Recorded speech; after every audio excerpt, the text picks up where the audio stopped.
มาสู่ด้านสินค้าวันมาในวันที่18เดือน7ปี2026ยาม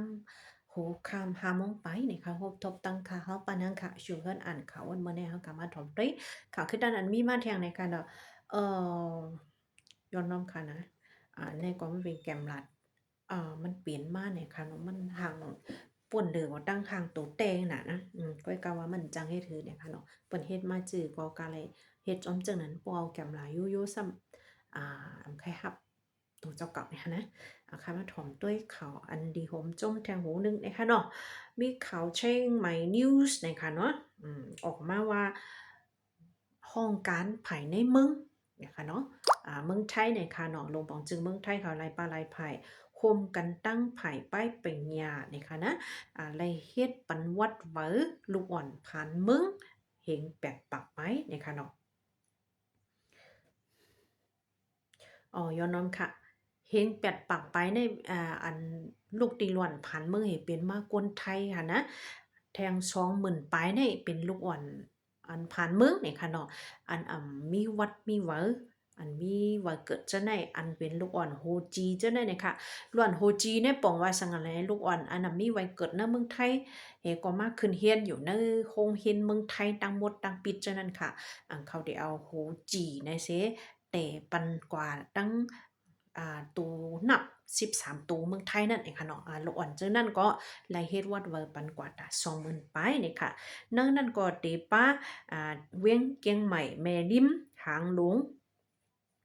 สารพีลอยสะเก็ดสันไส้สันกำแป้งเนี่ยค่ะเป็นเวียงอย่าเวียงลงอันมีอยู่เนอะเจตอนเกียงใหม่หลายๆเนี่ยค่ะเลยหับอ่าเรียกว่าสุนลีตื้อตั้งให้บ่เลยอยู่จังอยู่ในเมืองไทยกว่าไรโจข้าวนั่นค่ะเนาะในก็โหมจอมจอมโหนึงนะคะสืบเสียวก็เฮาค่ะกว่าถอมต้วยแทงเข่าอันที่สนใจแทงต่างโหมือเจ้าในค่ะอ่าอำฮิบอำแนดก้อยกะว่ำตั้นไรรูปันเขาขันค่ำเนี่ยค่ะเนาะเฮาค่ะกอดถ่อมด้วยข่าวขันค่ำอ่อนตั้งค่ะนะขันค่ำเน้อมงห่มตุ้มยำหมาวันมาได้เนี่ยค่ะเนาะอ่าเดี๋ยวเลยว่า 1แก๊บมีกว่า90ไป600,000นะคะขึ้นมากขึ้นอีกหนึ่งนะคะเนาะคันเงินค่ะอเมริกัน1ดอลลาร์เดลัยอยู่4 3ปากไป1คันเปียเงินไทย1บาทเดลัย1ปากไป27เปียเงินแค่1หยวนเดลัยอยู่6ปาก3คันไป6เปียนะคะเจ้าในก็ที่เป็นคันเงิน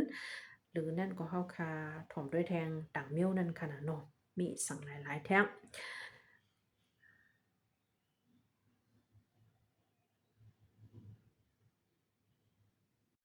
ยังก็มีข่าวในลิสนใจไว้ค่ะเนาะข่าวกับว่าซาใต้นิวส์ขึ้นมาลงว่าพ่องหลวงเมืองใต้ในค่ะนะไซไถโซในค่ะเนาะเลยฮบทบตั้งเจ้าป้ายโครงการป้ายบางมีในเมืองใต้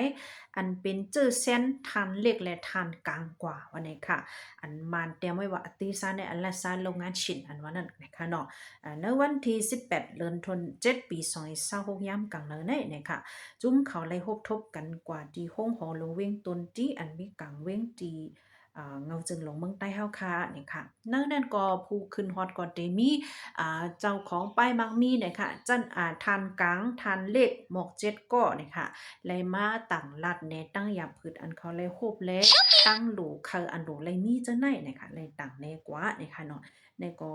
พี่น้องใจเหตุการณ์ป้ายมักมีเฮาเขาในเมืองใต้ก็ถูกดีเลยติดตามบ่อยคณะข่าวอยู่ใน เป็นเจ้าหือมีเจ้าหือในกอติละย้อนดังจอยแถมและจังภายให้ลงจึงเขามาด้วยถึงบ้านนั้นขนาดเนาะนังฮือเตจัดการแก้ไขจอยแถมบันไลตั้งหลูเขาก้นเมืองและสังตาที่แก้ไขกันลงแก้ไขบันลงหยับพืชลงของคำเจ้าในและสังในค่ะภัยภูมิปุนพ่อนลงปองจึงเมืองใต้เนี่ยค่ะนะอ่า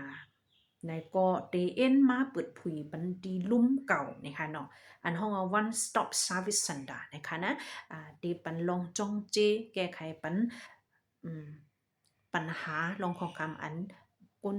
เหตุการณ์ป้ายบางมีเขาเลยทบจะในกว่าอยู่เนเข้าตั้งอันพึงสังในนะคะสังเจอมีข่าวคืบหน้าจะหือในก็ขาดมาดูบันแทงอยู่นะคะเนาะในก็โหนึงนะคะยก็ที่เว้งหูป้งนะคะมีผู้หลักก็หนึ่งหลักพอกเข้าเฮือนเปิ้นสิเอากว่าโคของเงินค้ำอันกึ่งเงินหมอก80ไปนะคะที่ในใครปันฟังถึงพี่น้องเขา เฮาดีกว่าเลิงมาเลยเนี่ยก็แค่นดอปิกอึดพัก เข้มให้มันห่มลมกำเร็วในค่ะนะเจ้าเฮิรนหลังในได้ก็วันเมื่อในเป็นวันกัดเว้หัวโป้งในแลกว่าคายกัดนี่ค่ะย้อนเปิ้นนั้นพ่อยามออกเฮิรนกว่าได้ก็เดโตแต่ลงอ่า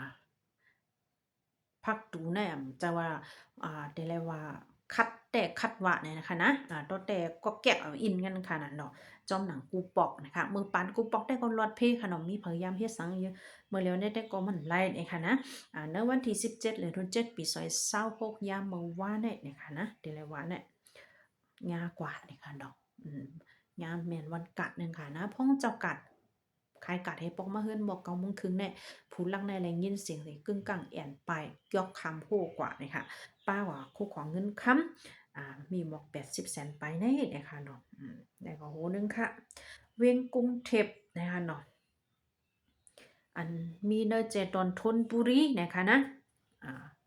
มีลองไฟใหม่กว่าเฮิรน3จันนะคะก้นลูกตาย2ก็และแมว30ตูนะคะอันเลยป้าก่อนเนอกองไพ่ไม้นั่นเสลูเสียงตายแปดโมมดนั่นนะคะเนาะเป็นกว่าเนอวันที่18เดือน7ปีซอยเศร้ายามกลางเนอได้เลยค่ะอันไฟไหม้ในก่อนเลยหันหาวแห้งแต่ค่ะนะเมืองไทยปีแน่เนาะไฟไหม้หันขายเปียนก็ลูกตายกว่าเอา30ไปเลยค่ะเนาะเมื่อได้ก็ชัมพูมามีเทียงอันไหนนะคะผมว่าใส่ใจในเป็นตูซัดก่อนง่ายๆค่ะนะแมวในป่ากว่า30ไปเลยกุด2เกาะนี่ก็ฟังกันอยู่นะคะเนาะพี่น้องเขาจังหวะอะไรนะคะนะตรงมันใครเปลี่ยนมากก็คำหนึ่งก้อยลองตั้งเจ้าได้เป็นอันดีเลยฟังหลายๆนะคะเย้าก็ดีเว้งเป้าค่ะอ่องปั้นเมืองไทยปอดจันตียอบไหลยามาทางยา6ปากไปนะคะเม็ดมัน6ปากไปค่ะนะในวันที่17เดือนธันวาคม7ปี2020ยามไว้วันเมื่อวานค่ะตียอบไหลกว่าตีเว้งอ่องปั้นเป้าเว้งกัดเลาะนะคะเนาะใจเว้งกัดเลาะเมืองไทยปอดจันนะคะลูกตีจุ้มเพียวใหญ่จุ้มเพียวมวยยาเมากำคอมชินตับซึกมันนะคะมาตับงวงงุ่นหมายซาวหาเสไหลลงจัดทัดจอมตังอันลูกเวียงอ่องปานกว่าเวียงไฮโวนั่นนะคะเนาะเ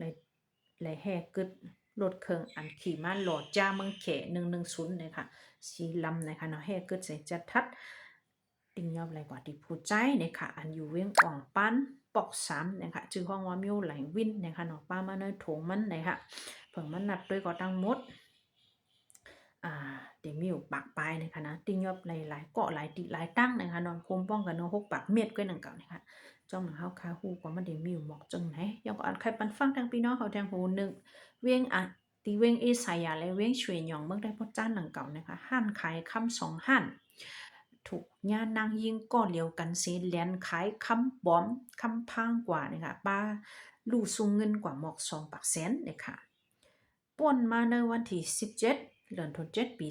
2026ยามวันหมอก1 โมงในนะคะเนาะมีนางยิงก้อนหนึ่งนะคะมาขายคำตีห้านขายคำเวียงเอสายานะคะนะเจ้าของมันก่อนเลยฮับเจ็บด้วยลิลีค่ะคำในจ่องมันเจออันเต้ห้าเนี่ยนั่นน่ะนะเอาไพ่ห้างด้วยสังสิงเจ้าไหนเนี่ยเนาะเมียนอยู่กูเมียวฝึกจัดทัดด้วยว่าคำใน1 แก้มในตีปัน1 ปักเสียนนะคะนะหมอกนั่นเฮก็มานั่งลาดว่ามันโปไรเดี๋ยวอะไรว่าตั้งอันคันมันคลายเหมันคลายนำทางเรือสินนั่นนี่ก็มันนั่งลือไว้นะฮะคำนั้นกำหนึ่งนะคะเนาะเผิดแทงกำหนึ่งก็มันว่าเรียงรายใจเด็กขายอ่ะนี่ค่ะพองยามนั่นก็มันขึ้นเอาคำมันนั่นออกเป็นเจ้าของห้านก็จ่ายเงินปันกว่านะคะกุ้ยก้าออกกว่าย่อจากเลยว่าคำนั้นเป็นคำปลอมเฮ็ดสั่งล่ะไหนเขาจัดขึ้นด้วย CCTV เขาในขนมเลยหันว่ามันนั่งในมีคำแต่และคำปลอมอันเหมือนกันดีๆนะคะมันห่างแหนมาเนี่ยมือมันปั่นเปิ้นแจดนั่นมันเอาคำแจดคำเต้นั่นปั่นเปิ้นแจดนะคะนะ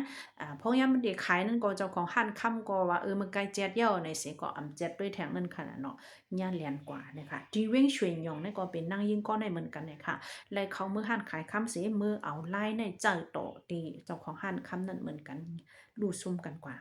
1 ตี1 ปักแสนนะคะนะในก็ย้อนฟังบันเดิงพี่น้องเขาจะเจอเหตุการณ์กล้าขายคำจะไหนนะคะเป็นอันดีสนใจหลายๆนะคะน้องก้อยกาข้าวยำคาก็มุดกว่าเย้าเฮาคาจงก้อยมาพบชบกันแทงค่ะนะเหมือนซึ่งไรยินหลียินจมกูกว่าค่ะ